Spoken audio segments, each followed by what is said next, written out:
Hello, my friends. It is time for a momentous occasion. If my cat can stop making noise under my desk.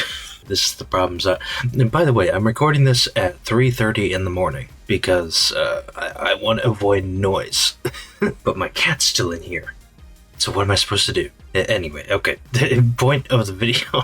So, this time of the year reflects 5 years of me making music under the name Noiziatrics. So yeah, I started making music under the name Noiziatrics in about May or June of 2020. To kind of celebrate that, I wanted to make something similar to a retrospective, so to say. So what I wanted to do was discuss every one of my albums and EPs in more detail. So maybe it'll be new things for you to check out if you don't know what to check out from me, maybe some stuff you missed out on, or whatever the fuck. Just enjoy.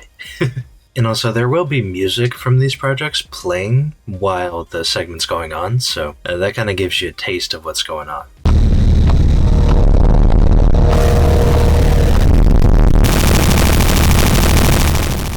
And we're starting out with the Raw Speednoise Dystopia, which was released in August of 2020. This 10-track record, while technically not my first album, is my first album under the name Noiziatrics. And let's just be honest, it does not hold up today. It was made during the COVID days. I had just graduated high school at the time, and the way I was producing this was like, you know those like dust cans that you spray in your keyboard and stuff? I was spraying that into my microphone.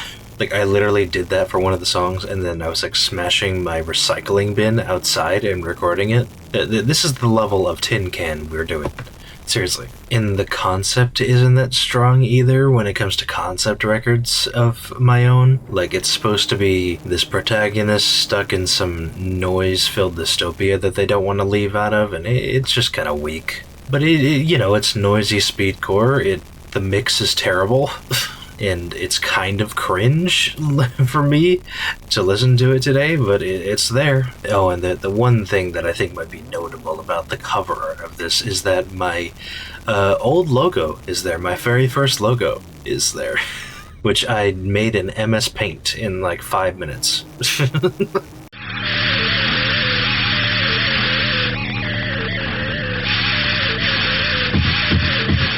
And we move on to Infected, which was released in December of 2020. And it's another 10-track record. That's honestly probably one of my most experimental albums to this day. Does that mean it's good? Okay, so first off, I do want to mention the second logo is there, but my second logo, it's not my current one, but it is better than that first one. But at the time I made this, I was into an artist named Janaskis, and I still like him to this day. He knew what he was doing, unlike me at the time. But his stuff was like very glitchy, abstract, like hip-hop mixed with like techno and some other stuff like noise. It's good shit. It has nothing to do with this. So conceptually, it's trying to follow this protagonist who gets stuck in a computer-like world with these malware-type viruses that are trying to take over his mind and delete these memories. Which, conceptually, I think it's okay, but the mixing and mastering does not hold up today. It sounds like shit.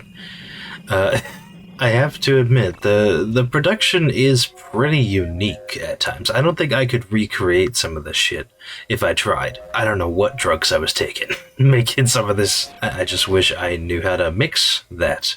So, yeah. And I think one more thing to mention with the cover art too, if you look into it closely, you'll notice that there's like elements of 3D. That's because I used to use Source Filmmaker. So yeah, the 3D elements you see are made in Source Filmmaker, which honestly fits the vibe pretty well. So I am proud of that. I am good.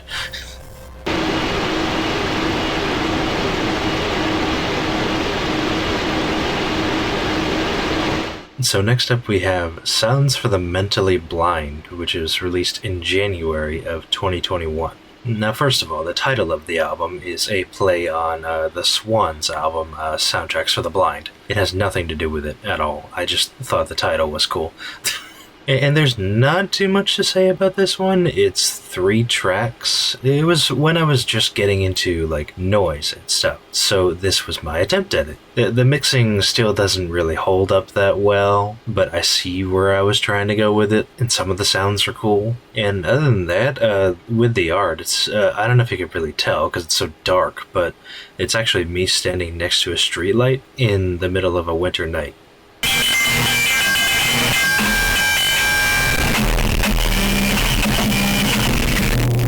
So now we have No-No-Noisecore, which was released in February of 2021, and this one's a joke.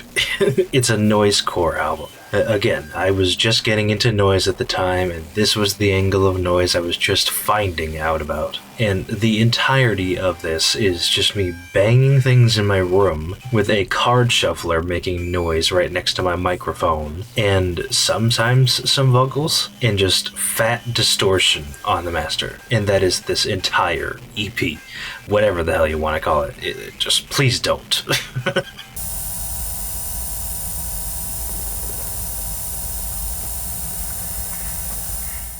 Now we have the Planets Align, which was released in June of 2021. And to this day, I have to say I am proud of this concept. So this album is a mixture of hypertone and dark ambient. The 9 tracks here are named after the 8 planets and 1 microplanet of the solar system, and each track's BPM is how far away the respective planet is away from the sun in miles. So you have BPMs like Mercury at 36 million, Earth at 93 million, and all the way to Pluto, which is at 3.6745 billion. So in tune with this, you would have the dark ambience behind it. When the kicks would be that fast, it would basically become a part of the ambience. And it made for a pretty emptying atmosphere that I still kind of admire to this day. But the mixing is still a little off, unfortunately. But I still have to say, like, this is probably the earliest work that I may still recommend to people to listen to. And also, fun fact, this was my first ever physical release. You can't really see it that well. Maybe I should take it out of the plastic. Yeah, there you go. And, like, it's a nice little packaged CD. And also, hi, you can see my cat back there. Hi. I don't care if she snores under my desk or whatever she does. I still love my cat.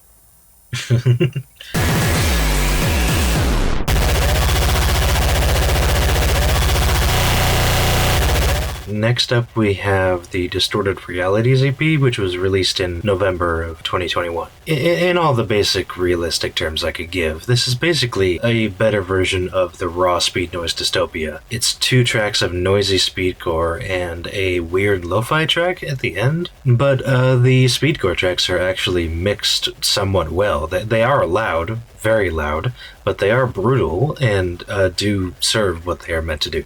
So I would still say this holds up decently. Is it something I'd really recommend to people? I would say maybe if you're like really deep into speedcore, but it's still pretty loud and inaccessible.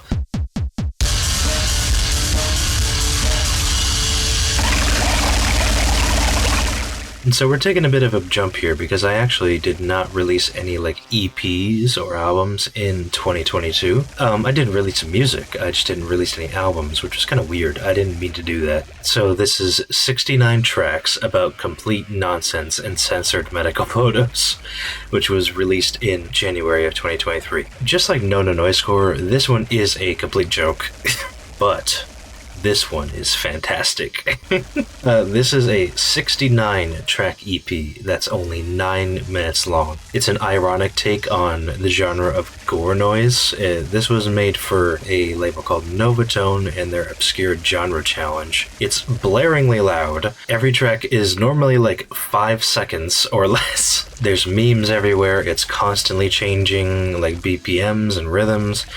It's completely ridiculous, and it's a classic of my discography to this day. For the cover art, that background is a deep-fried photo of a plate of spaghetti. That censored medical photo is a black and white photo of a peanut butter and jelly sandwich, just blurred. And that tells you about everything you need to know about this EP. Seriously. And at the time, at its 1-year anniversary, I did release a physical version of this. It's a mini CD, a mini CD, yeah. I'm not sure how many of you know about these things, little mini CDs.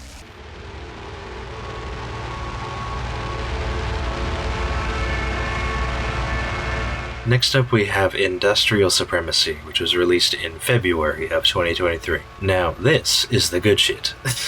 So this is a 12-track album that blends elements of dark ambient with a little bit of breakbeat and techno, and also a harsh noise, as well as obviously industrial. And the concept is meant to reflect, like, the dangers of an overly capitalistic world, and it's supposed to represent a dystopia that would be after the events have transpired of, like, extremist capitalism. For example, the cover art is a deeply color-filtered photo of New York City. And the eyes are not mine, I just thought the eyes would be like the, oh, someone's overwatching, like your overlords in monetary gain are just overwatching you. And this album also got a physical release on a cassette, which to this day it is my only cassette that I've done.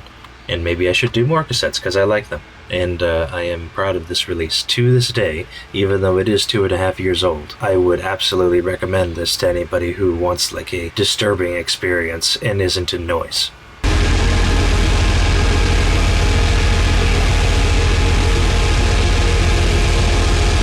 Next up, we have Tilted Euphoria, which was released in June of 2023. This is a 2-track EP that mixes harsh noise with ambient synths, and it has a bit more depth to the story than you might expect. It'll make sense once I explain it, but hear me out, okay? So at the time, an Air National Guards member from Massachusetts named Jack Texera was using his clearance in cybersecurity to leak pictures of classified government documents on Discord, of all places. And anyway, these would eventually leak out, and the story is much deeper if you'd like to look into it yourself, but I mention this because that kid was literally one of my childhood friends. He went to some of my birthday parties in elementary school, though I hadn't talked to him in a while because he went to a different high school than I did. But even in my freshman year, we still played Counter-Strike together. And to clarify, in the time that I did know him, yeah, it is true that he did grow up in a military conservative family. And he did have an edgier sense of humor, but it was never on the side of racism or homophobia. So I don't know what happened to him in his high school years to make him do that,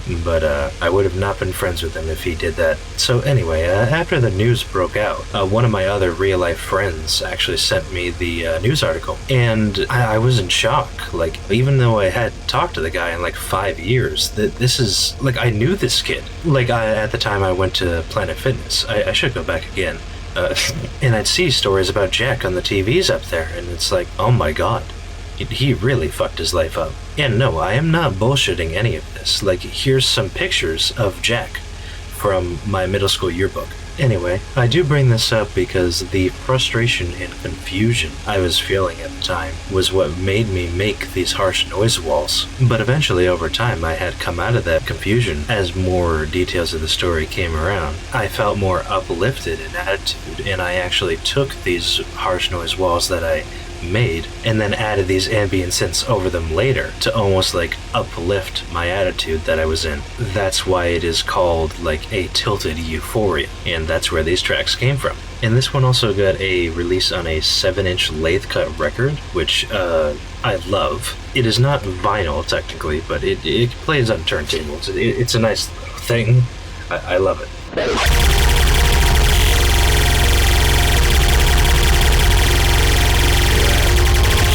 So next up we have the Sirius EP, which was released in July of 2023. Now this is an interesting one, because this is a 4-track flashcore EP. Like, sure, I made speedcore a bunch, but this was my first venture into this type of speedcore where it mixed elements of dark ambient, a little bit of industrial, and also like IDM. And there is also melodic passages and inclusions in this EP as well. So overall, I think this EP holds up pretty well.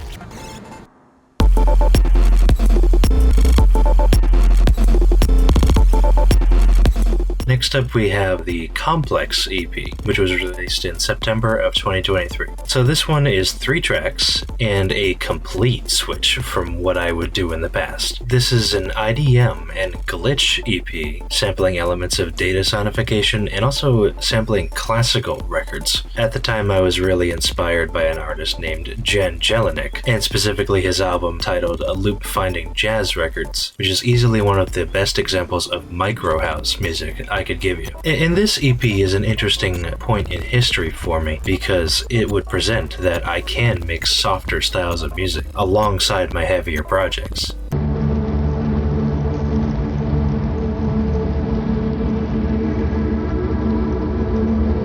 Now we have The Trees Speak 1,000 Words, which was released in November of 2023. Now this is when things really started getting softer, because this is my first full-on ambient project. So this long 43-minute track was made during various moments of feeling isolated during the winter time, as I experienced seasonal depression. It was made out of live recordings of me playing keys on a MIDI controller over elements of wind, snow, and ice that I recorded outside. In general, this project is extremely floaty. It feels like you're venturing into a snowed-out winter forest, and you're completely alone and lost. And to this day, I still think it's one of my best. And this one also got a CD release at the time, and I made this one homemade completely, and which I am proud of, and I quite like it.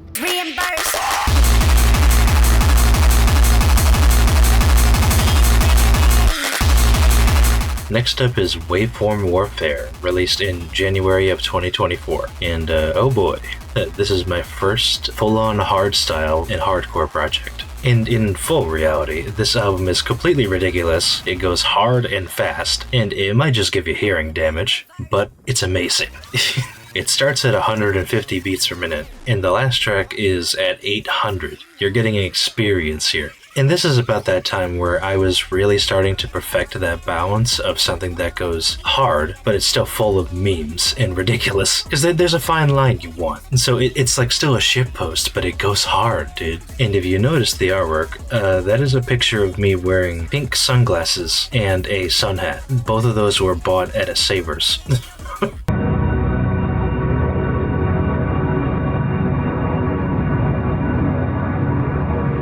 So next up we have Echoes of a Broken Mirror, which was released in April of 2024. Now this one I don't really have that much to say about. It is very similar to The Trees Speak 1,000 Words. It is one track that is 46 minutes long, but the differences are that this one is more focused on drone, and it is less dense of an atmosphere. Despite that, it's still a very floaty atmosphere that's easy to lose yourself in, but I don't think it's as significant as the other ambient projects that I would release in the future. But I will say, I love the artwork. It is easily some of my favorite artwork that I've made.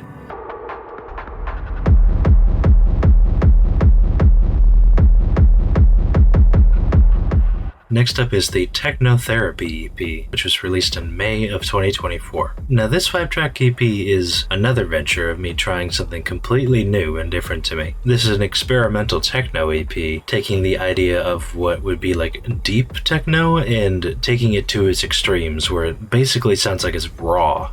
It's definitely not your average fare of techno, but I'd still say it has a lot of elements of hard techno despite how deep it sounds. And I think it still holds up, it's just a experimental experience. The bass can kick it.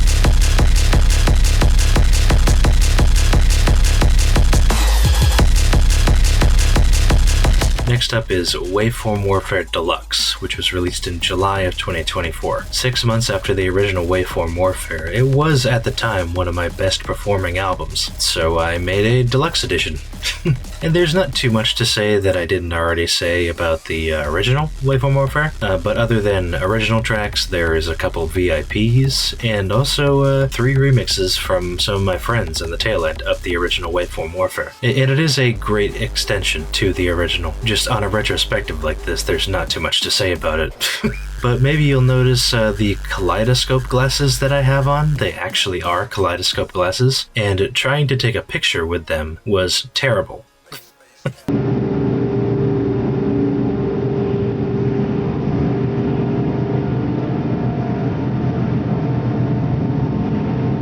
So next up is Why Did I Come Back Here, which was released in September of 2024. This 6-track behemoth of an album stretches almost 90 minutes long, and it's probably some of my best ambient work that I've made to this day. It's an album that blends elements of dark ambient, drone, and small bits of noise in there as well. It was made using a Korg Volca keys, and as well as my trusty MIDI controller that I've used for the other ambient projects, plus field recordings. I think the best way I can show off the concept of this record is to just read you the blurb I wrote when I originally released it. I used to go to this one spot when I was deeply anxious and couldn't pick myself back up. It was the remnants of a park in my hometown. All that was left was a few trees and a picnic table. It's been a while since I've had a panic attack, but I had one tonight. I almost didn't know what to do until I remembered my old spot. I decided to head over there since that's all I really knew. I put on a light jacket, drove to my hometown, and eventually found it. I sit on the picnic table I knew and loved. Things look familiar, yet it's clear things have changed since the last time I've been here. Enough to where it's still a comfort, but it's slightly unsettling to sit here and stare at the inconsistencies.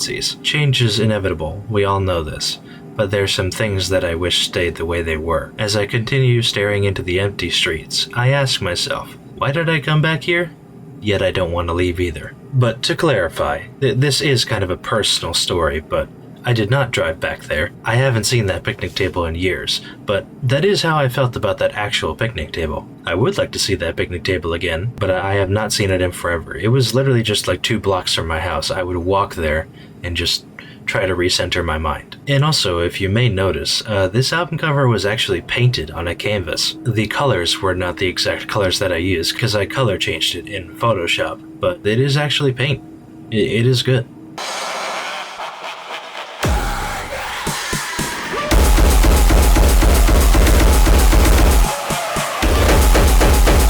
Next up we have the Mutilation EP, which was released in November of 2024. So this 4-track EP was actually released on my birthday, funny enough, and it's 4 tracks of industrial hardcore themed around murder and horror. While it was not my first time making dark industrial hardcore like this, it hadn't been something I did much before this. At the time I was inspired by artists like Cruelty. If you know anything about this artist, you'll know why I was inspired by him. I don't have much to say other than that is me in the cover art, wearing a hockey mask and a bloody machete that I bought at a Halloween store at the time. I know it's like for the murderous vibe, but it's very goofy if you know it was me in that picture. Especially since I never wear plaid shirts either. That is a plaid shirt very similar of like Freddy Krueger.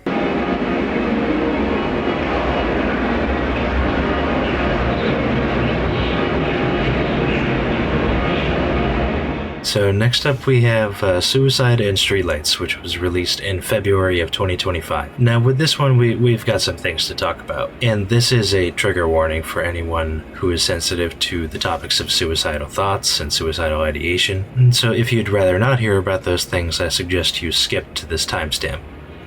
So most of this material was made about a year before its release. It is easily my biggest album by far. It's 25 tracks and almost 2 hours long. And I was making these tracks in the moment while I was going through some very rough experiences in my life. In the beginning of this album, around October of 2023, I had felt love for the first time in my life. Though while I was experiencing euphoria, I was also feeling extremely depressed and suicidal. I was very demotivated about life. I would stay inside the house pretty much 24/7. I barely left the house for an entire month, actually. But there was one thing I knew how to do, and that was to express my feelings through music. And that's what these tracks are, just extreme emotions, both highs from the love I was experiencing and lows from the depression and anxiety. And everything is in order from when I made it as well. So the emotions flip constantly. That's the simplest description I can give you of this project, because it was a roller coaster of emotions, and this is a very raw depiction of it.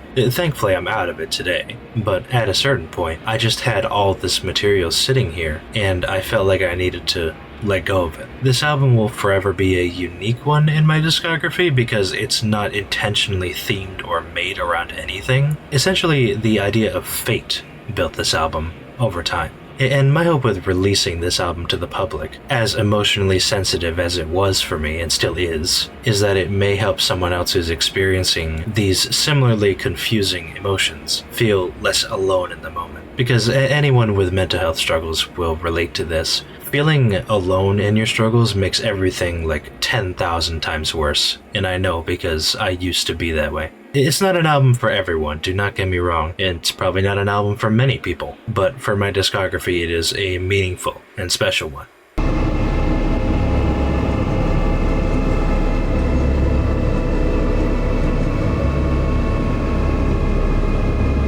And last but not least, we have the Archives of the Abyssal EP, and this was released in April of 2025. And with this, we're to my most recent output. This 3-track EP features long, dark atmospheres, combining elements of doomcore and ritual ambient. This is another example of me trying new, weird things out. And again, I think it's very good. I mean, I just released it, but I think it's good.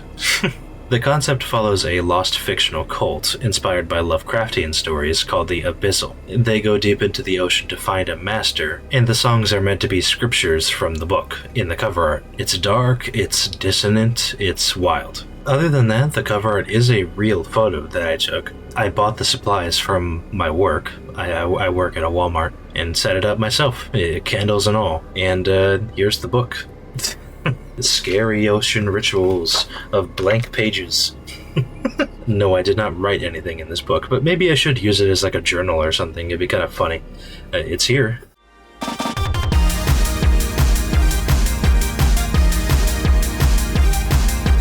And with that, that is every single album and EP that I've put out so far. That was a lot, I know. Maybe it'll inspire you to check out some of these if you haven't already. Maybe find some new things that you might enjoy. I don't know. But anyway, if you would like to see more videos like this that are more like just me talking about stuff, let me know, because I would love to do vinyl related content, because if some of you don't know, I do collect like vinyl CD and cassette tapes and stuff, and I would love to talk about some of them, because I just love music as a whole, and talking about it just gives me hope and dreams, I suppose. So if y'all want to see more content like this, just let me know. Give this a like and a comment or whatever the fuck you want to do. But with that, take care. And y'all have a good day.